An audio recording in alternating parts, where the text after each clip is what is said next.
교회가 처음 시작될 때부터 제가 교회를 떠나기 전까지 정말 많은 사람들을 만나본 것 같고요. 또 감사한 것은 자랑은 아닙니다. 하지만 제가 어느 교회를 가든지 양해문 교회를 통해서 하신 그 하나님의 은혜를 제가 나누고 또 간증을 하는데요. 여러분도 아시겠지만 저희 양해문 교회를 통해서 한 7분의 사역자가 나왔습니다. 이거는 저희 교회의 가문의 영광이죠. 네. 그래서 저는 우리 양해문 교회 올 때마다 항상 감사하고요. 또 여러분께 이렇게 말씀을 전할 수 있도록 허락해 주심을 감사를 드립니다.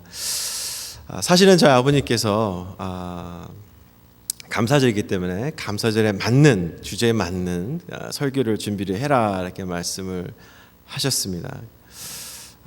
그래서 제가 이제 기도하는 가운데 무슨 말씀을 전할까 이렇게 고민 가운데 우리가 잘 아는 말씀이죠. 시편 1편 그 말씀을 제가 준비하게 되었습니다.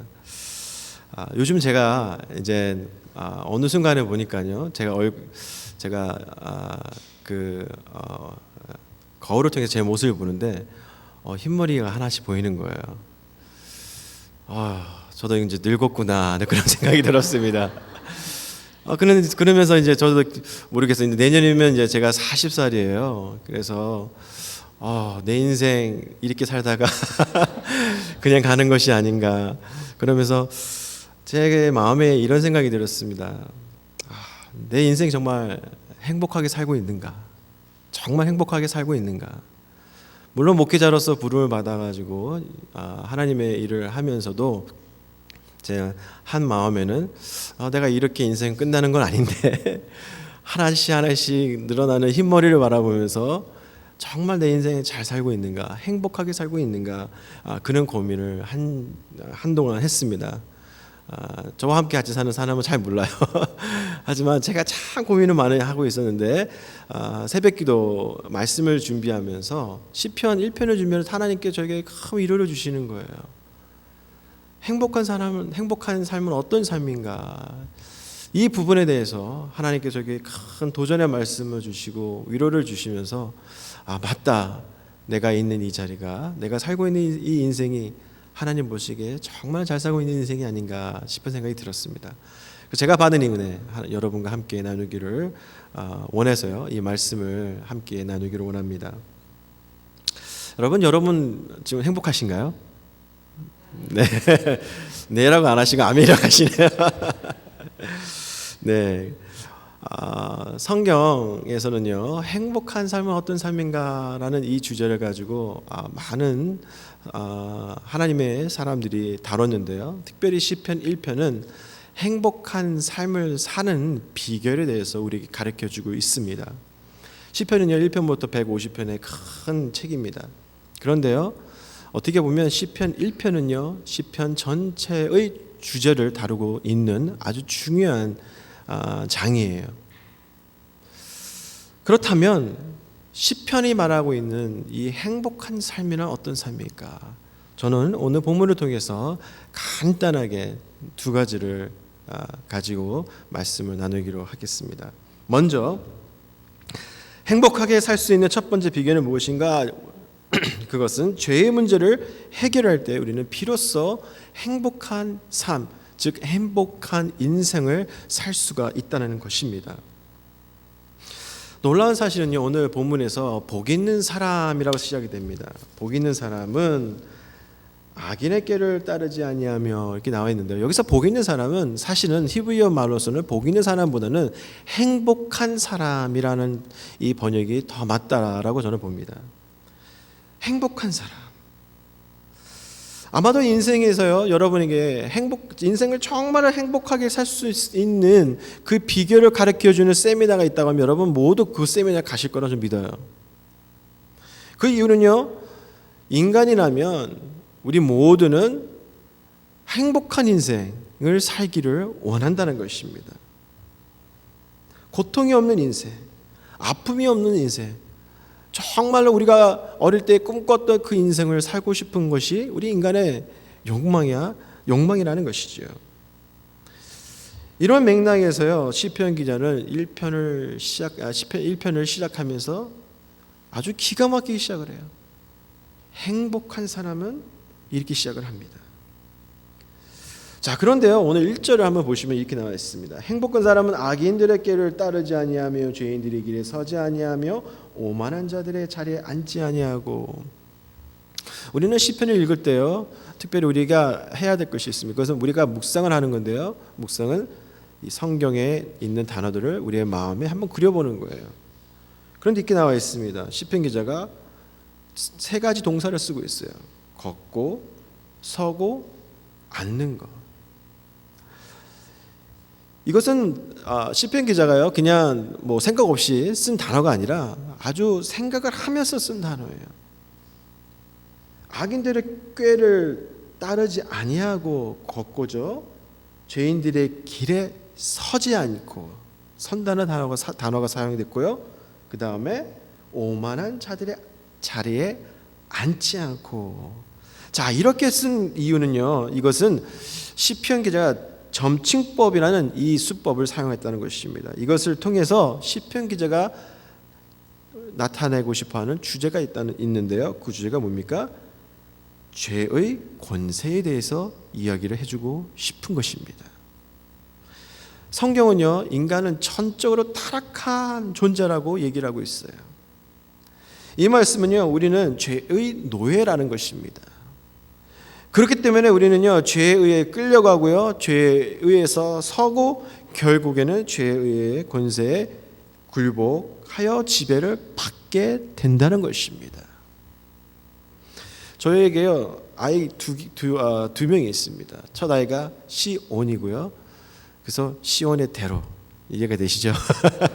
아주 의미 있는 거예요. 그 다음에 둘째가 시아입니다. 윤시아, 참 이름이 이쁘죠. 시온이를 보면서 인간이 정말 죄가 많은 죄인이구나라는 걸 느꼈고요.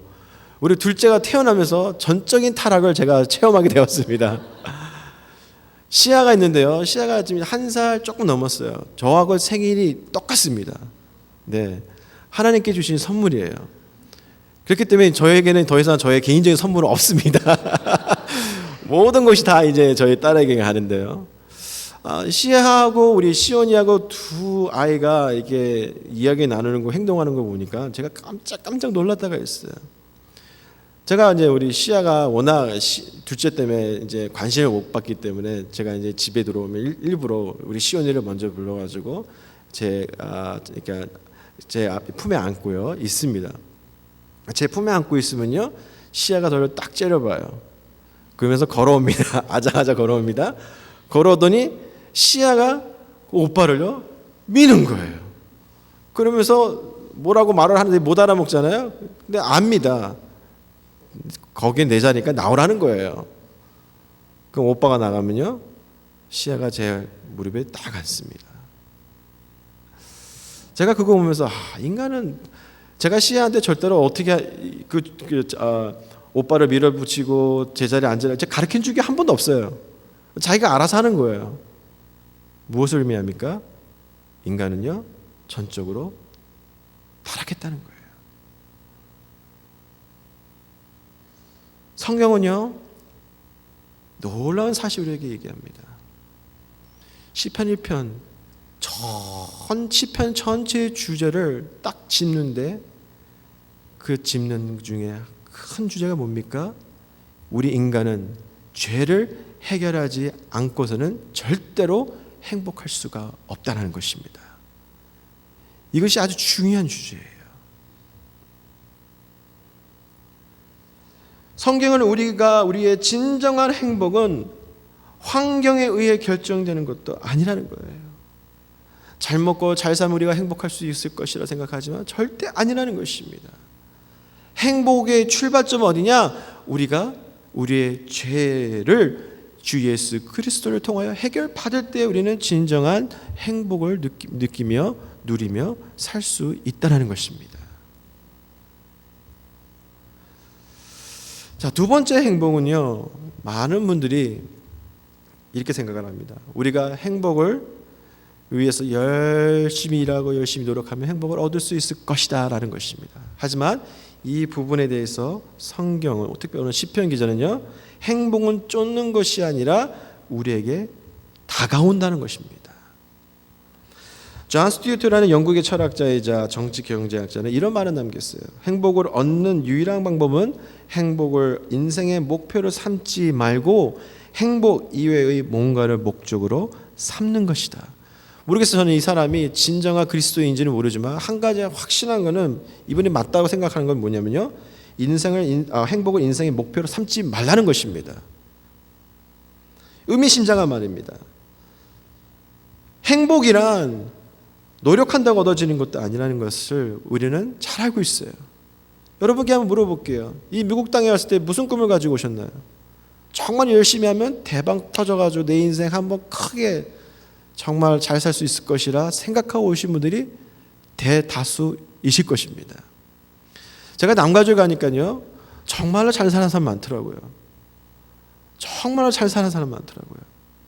그리고요, 자녀들을 보니까 정말로 어떻게 좋은 대학들을 가는지 참 대단하더라고요. 그런데요, 그렇게 잘 사는 사람 자녀들에게 좋은 대학을 가는데도 불구하고 그들의 삶에는요, 행복이라는 단어를 제가 찾을 수가 없어요. 저희 교회에 새벽 기도를 빠지지 않고 오시는 장로님 한 분이 계세요. 다리 한쪽이 불편하셔가지고 지팡이를 짚고 매일매일 새벽마다 오세요. 한 번은 저에게 마음을 여시고 얘기를 하시더라고요. 목사님, 제가 왜 매일마다 새벽에 나오시는지 아시나요? 정말로 매일마다 가장 먼저 오세요. 저보다도 먼저 교회에 오셔가지고 기다리고 계셔서 제가 상당히 부담을 가지시는 분입니다. 저한테 이런 말씀하시는 거예요. 나에게요, 잘난 아들이 하나 있습니다. 근데 이 아들이요, 사회적으로 너무나 성공을 하고 너무나 잘났는데 한 가지 문제가 있어요. 그 문제는 이 아이가 예수를 모른다는 거예요. 장로님이 항상 그래요. 이 아이한테 제가 매일마다 컴퓨터로 이메일로 성경 구절을 보내고 좋은 말씀을 보냄에도 불구하고 교회를 안 나가고 예수님을 안 믿는다는 거예요. 마음이 근심이 있다는 것입니다. 모든 사람들이 이분을 보며 부러워할 그런 존재임에도 불구하고 새벽마다 나와서 기도하시는 것이 아들을 위해서, 자녀를 위해서, 구원을 위해서 기도한다는 것입니다.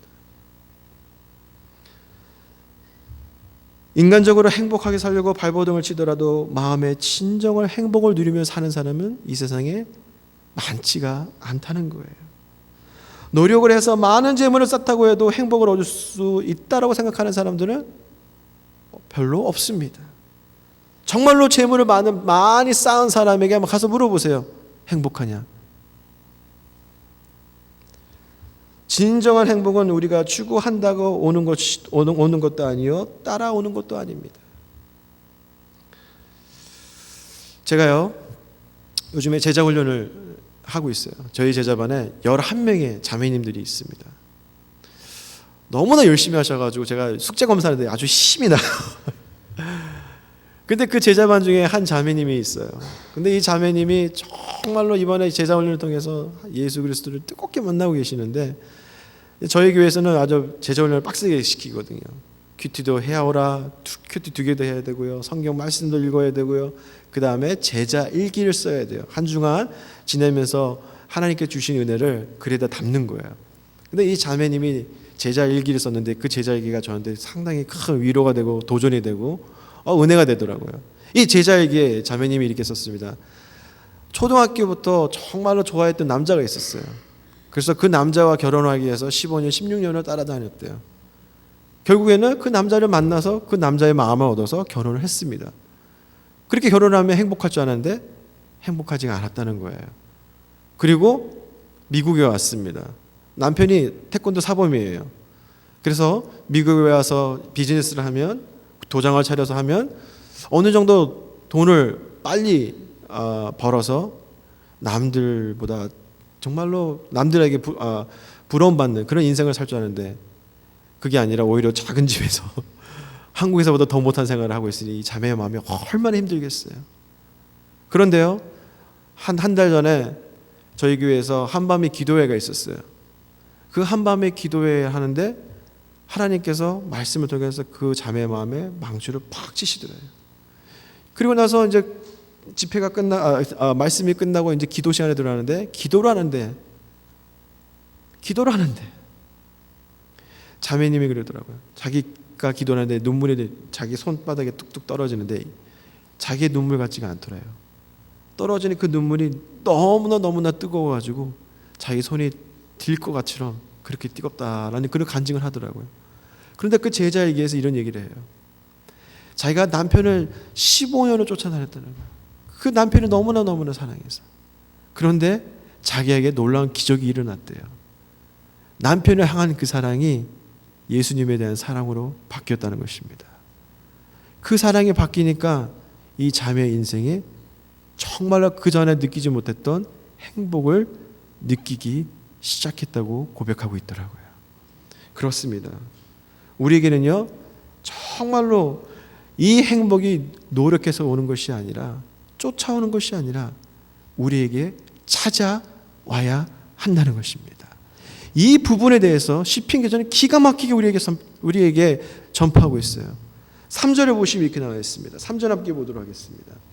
시편 1편의 중심 내용이 바로 3절이에요.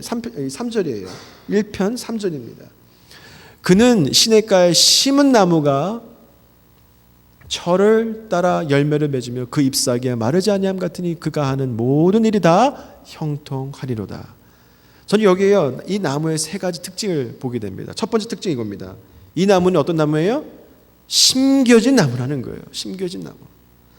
시편 기자는 자신을 심겨진 나무를 빗대어 자기가 행복한 인생이라고 얘기하고 있다는 것입니다. 심겨진 나무. 여기서는 중요한 것은요, 누가 이 나무를 심었느냐는 것이죠. 이 나무가 자기 스스로 시냇가에 간 것이 아니라 반드시 이 나무를 사랑하는 농장 주인이 이 나무를 시냇가에 심었다는 겁니다. 성경에서는요, 농장 주인이 누구를 가리킵니까? 하나님을 가리킨다는 거예요. 두 번째 특징은 뭡니까? 이 나무가 시냇가 옆에 심겨졌다는 거예요.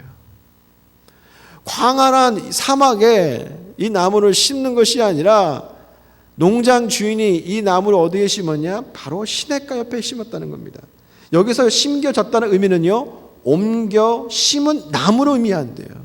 놀라운 사실이죠. 그냥 있던 나무를 그냥 거기다 그냥 의미 없이 딱 꼽는 게 아니라 농장에 수많은 나무가 있었는데 그 중에서 한 나무에게 사랑을 하셨다는 거예요. 그리고 그 나무를 뽑아다가 어디에 심었냐? 시냇가 옆에다가 옮겨 심으셨다는 것입니다. 나무가 잘 자라기 위해서는요, 공기도 중요합니다. 양분이 중요해요. 하지만 그보다 더 중요한 거는 충분한 물이 있어야지만 나무가 튼튼하게 그리고 아름다운 열매를 맺을 수 있다는 거예요. 놀랍게도요, 나무를 심은 농부는요, 이 모든 것을 염두에 두고 이 나무를 시냇가 옆에 심으셨다는 것입니다. 그 이유는 나무에게 필요한 모든 것은 바로 시냇가로부터 공급을 받기 때문에 이 농장 주인은 이 나무를 뽑아가지고 시냇가 옆에 심었다는 거예요. 사랑하는 성도 여러분, 시냇가는, 여기서 시냇가는 예수 그리스도를 상징합니다. 진정한 행복의 근원지는요, 딴 곳에 있지 않아요. 예수 그리스도 안에 있다는 거예요. 제가 방금 제자 훈련하고 있는 자매 얘기를 했잖아요. 자기가 그토록 사랑하는 남자 결혼했는데 행복하지 않았대요. 미국에 오면 뭔가 좀 잘 될 거라고 왔는데 사다 보니까 더 힘들어지는 거예요. 행복하지 않았다는 겁니다. 오늘 시편 기자는 얘기해요. 환경을 믿고 따라가더니 절대로 인생은 망한다는 거예요. 행복의 근원지는 어디냐? 바로 예수 그리스도라는 것입니다. 그렇기 때문에 요한복음 4장 13절에 이렇게 나와 있어요. 예수께서 대답하여 이르시되 이 물을 마시는 자마다 다시 목마르느니와 내가 주를 물을 마시는 자는 영원히 목마르지 아니하리니. 그리고서 예수님께서 이렇게 말씀하십니다. 내가 주는 물은 그 속에서 영생하도록 솟아나는 샘물이 되리라. 아멘. 네, 할렐루야. 누구든지 예수님께 나오는 자는 예수님께서 목마름이 없도록 채워주시겠다고 합니다. 이게 뭘까요? 행복이에요. 기쁨이라는 것입니다. 세 번째 특징은 이겁니다. 이 나무는요, 푸른 열매를 맺는다는 거예요. 푸른 열매. 시편 기자는 시냇가에 심은 나무는 농부의 특별 관심 대상이며 목적을 가지고 있음을 나타내 보이고 있다라고 설명하고 있어요. 그러면 농장 주인이 이 나무를 시냇가에 심은 목적이 뭘까요? 목적은 딱 하나입니다. 열매예요, 열매. 나무를 심은 이유는 열매를 맺으라는 겁니다. 저희 집에요, 저희 집 뒷뜰에 나무가 하나 있습니다. 그래서 저희 그 뒷뜰에 나무는요, 그냥 나무예요. 아침에 일어나면 나뭇잎이 마당에 떨어져 가지고 그냥 제가 청소를 해야 하는 그냥 귀찮은 나무예요. 그런데 제 옆동에 있는 나무는요, 특별한 나무예요. 오렌지 나무입니다. 하나님께서 저를 너무나 사랑하시고 우리 가정을 너무나 사랑하시는 것 같아요. 아니, 오렌지가 열리는데요, 오렌지가 열리면 어디로 가야 됩니까? 그 주인으로 넘어가요. 다 우리 쪽으로 넘어와요. 그래서 제가 세어보니까 오렌지가 한 10개가 열려있어요. 작년에도 저희 집 쪽으로 오렌지가 넘어와가 다 따서 저희도 다 먹었거든요. 아주 맛있더라고요. 아주 올게닉이에요. 그냥 건강한, 아주 깨끗합니다. 제가 그거 보면서 느낀 게 있습니다. 아, 맞다. 나무의 목적은 열매를 맺어야지만 진정한 목적이 되는 거예요. 예수님께서도 마찬가지입니다. 농장 주인 되신 하나님께서 나무를 옮겨 시냇가에 심은 이유는 열매를 맺으라는 거예요. 여러분은 열매를 맺고 사십니까? 우리가 예수 안에 거한다는 것은요, 엄청난 큰 특권이에요.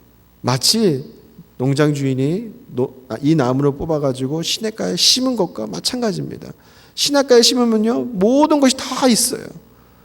열매만 맺으면 되는 거예요. 그런데 우리 자신을 살펴보기로 원합니다. 여러분 열매를 맺고 계시나요? 그런데요, 이 열매를 맺기 위해서는 두 가지 우리가 해야 될 것이 있습니다. 두 가지요. 그냥 있으면 안 돼요. 이 열매를 맺기 위해서는 우리가 취해야 할 두 가지 행동이 있다는 것입니다. 그것은 바로 오늘 시편에 나와 있는 2절의 말씀입니다.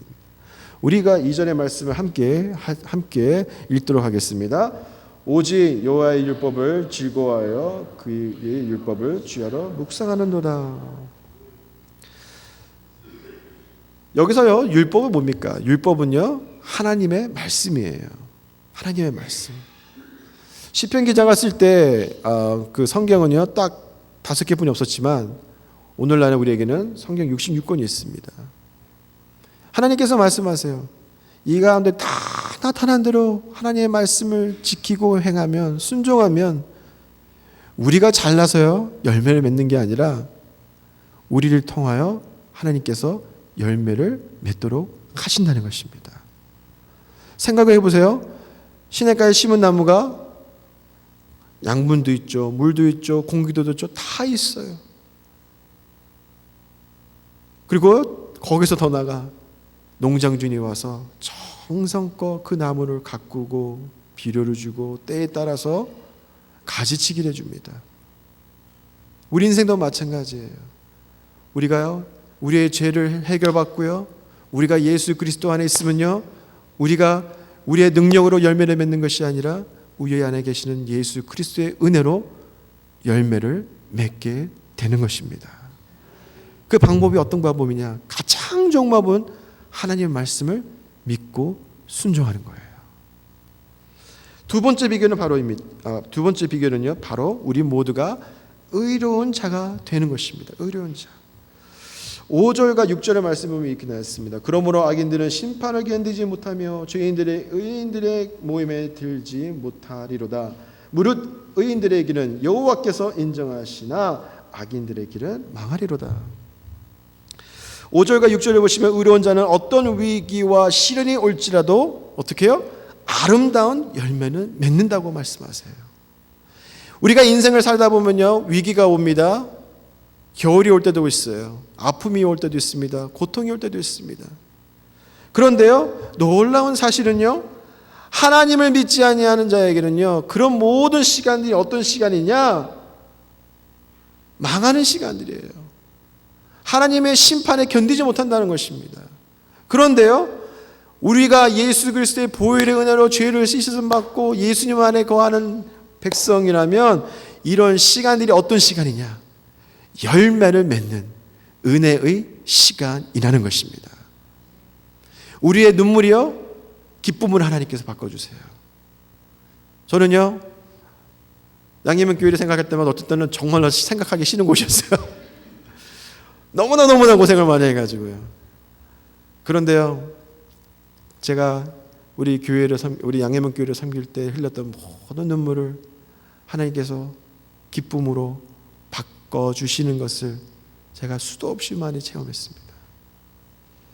주님을 위해서 눈물 뿌리는 거 주님께서 기억하고 계세요. 우리의 인생의 길을 가다가 고난을 만나고 어려움 만나고 힘들 때 우리가 주님을 위해서 섬기고 주님을 위해서 눈물을 흘린다면요, 놀라운 사실은요, 그것을 통해서 여러분의 인생을 아름다운 열매를 맺는 인생으로 바꾸어 주신다는 것입니다. 성경에는요, 그런 인물로 아주 그냥 충만해요. 많습니다. 요한복음 15장에서 예수님께서 자신을 포도나무에 나무로 비유하고요, 하나님을 농부라 비유하고 있습니다. 예수님은요, 요한복음 15장에서 실패한 이스라엘 백성을 대신하여 자신이 참된 포도나무라고 말씀하고 계세요. 자, 그렇다면요, 우리가 참된 열매를 맺을 수 있는 비결은 무엇일까요? 우리가 참된 열매를 맺을 수 있는 비결은 뭘까요? 이 본문의 키는 어디냐? 요한복음 15장이에요. 요한복음 15장에 이렇게 나와 있습니다. 나는 포도나무에 너희는 가지니 그가 내 안에 내가 그 안에 거하면 어떻게 해요? 사람이 열매를 많이 맺나니 나를 떠나서는 너희는 아무것도 할 수 없느니라. 자, 우리가 열매를 많이 맺을 수 있는 비결은 뭡니까? 우리가 의인이 되는 거예요. 의인이 된다는 말씀을 예수님께서는 어떻게 말씀하시냐? 우리가 예수님의 접붙임을 받는다는 것입니다. 예수님은 참 포도나무가 되셨어요. 그리고 예수님께서는 우리를 예수님의 포도나무에 접붙임을 해 주셨다는 것입니다. 우리가요, 예수님 앞에 거하고 우리가 예수 안에 있다면 우리의 능력으로 열매를 맺는 것이 아니라 예수 그리스도의 능력과 권능으로 우리의 인생을 통하여금 아름다운 열매를 맺도록 해 주신다는 것입니다. 우리가요, 하나님을 위해서 열매 맺는 것은 인간의 힘으로 절대로 가능하지 않습니다. 불가능해요. 하지만 우리가 예수님과 연합되어 있다면 우리는 반드시 수많은 아름다운 열매를 많이 맺으면서 살 수 있게 될 것입니다. 말씀을 맺겠습니다. 오늘 시편 1편을 통해서 우리는 이 세상에서 정말로 행복한 삶을 살 수 있는 비결 두 가지를 살펴보았습니다. 첫 번째 비결은요, 우리는 반드시 우리의 죄 문제를 해결받아야 한다는 것입니다. 이런 자들은 행복을 찾기 위해서 자기 인생을 허비하는 것이 아니라 하나님의 은혜, 즉 행복의 근원지가 되시는 예수님을 먼저 찾는다는 것입니다. 그렇습니다. 행복은요, 우리가 노력한다고 얻게 되는 것이 아니에요. 시냇가의 나무처럼 하나님께서 우리를 진정한 시냇가이신 예수님으로 우리를 부르시고 예수님 안으로 옮기셨습니다. 그리고 우리가 예수 그리스도의 교제함으로 말미암아 우리 인생 가운데 아름다운 열매를 맺도록 은혜를 부어주셨어요. 오늘 우리가 생각해야 할 것은 우리에게 주신 이 은혜를 잊지 말아야 한다는 것입니다. 여러분, 진정한 감사는요, 어떻게 일어나는 줄 아십니까? 우리가 예수님 안에서 진정으로 행복할 때 우리의 마음에서 진정한 감사가 나오는 거예요. 감사와 행복은 한 몸이에요. 한 뿌리입니다. 감사하는 마음에 행복이 깃들고 그 행복 속에 더 큰 감사가 자라나는 것입니다. 삶을 즐길 수 있는 가장 큰 비결은요, 날마다 주어지는 것에 감사하는 것이에요. 다른 말로 표현한다면 날마다 예수님 한 분으로 행복하는 것입니다. 날마다 예수님 한 분으로 행복하는 자에게는요, 진정한 감사가 넘쳐날 수밖에 없다는 것입니다. 오늘 이 아침에 이 감사가 여러분의 인생에 풍성히 열매로 맺혀지는 축복을 받기를 주님의 이름으로 축원드립니다. 함께